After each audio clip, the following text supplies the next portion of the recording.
আজকে শেয়ার করব একটা সহজ এবং সুস্বাদু ভাজার রেসিপি, যেটা ভাত বা রুটি দুটোর সাথেই দারুণভাবে চলে আর বানানো তো সহজ বটেই। তো এটা বানানোর জন্য আমি পটল নিয়েছি। এখন এই পটলের মাঝে মাঝে একটু সরু করে খোসা রেখে পটলগুলো ছাড়িয়ে নিয়ে ছোট্ট ছোট্ট কুচি করে কেটে নেব।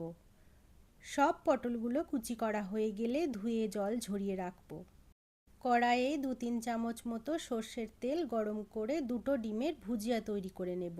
কটা ডিমের ভুজিয়া বানাবো সেটা পটলের পরিমাণের ওপর নির্ভর করছে। আমি 250 থেকে 300 পটল নিয়েছিলাম, তাই দুটো ডিম নিয়েছি। খুব বেশি খড়িয়ে ভাজার দরকার নেই। নেড়ে চেড়ে ভুজিয়াটা কড়াই থেকে তুলে নেব। এবার ওই কড়াইয়ে আরও 3-4 চামচ সর্ষের তেল দিয়ে হাফ চামচেরও কম কালো জিরে আর দুটো কাঁচা লঙ্কা ফোড়ন দিয়ে কুচি করে রাখা পটলগুলো দিয়ে নাড়াচাড়া করব। 2-3 মিনিট নাড়াচাড়া করার পর যখন পটলগুলো একটু নরম হয়ে আসবে, দিয়ে দেব 3টে মাঝারি সাইজের লম্বা করে কাটা পেঁয়াজ কুচি। আবারও নাড়াচাড়া করব। আমি কিন্তু এই পুরো রান্নাটাই মিডিয়াম আঁচে করব।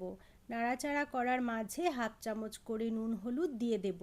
4-5 মিনিট সময় ধরে নাড়াচাড়া করব, যাতে পটল আর পেঁয়াজ বেশ ভালো মতো ভাজা হয়ে যায়।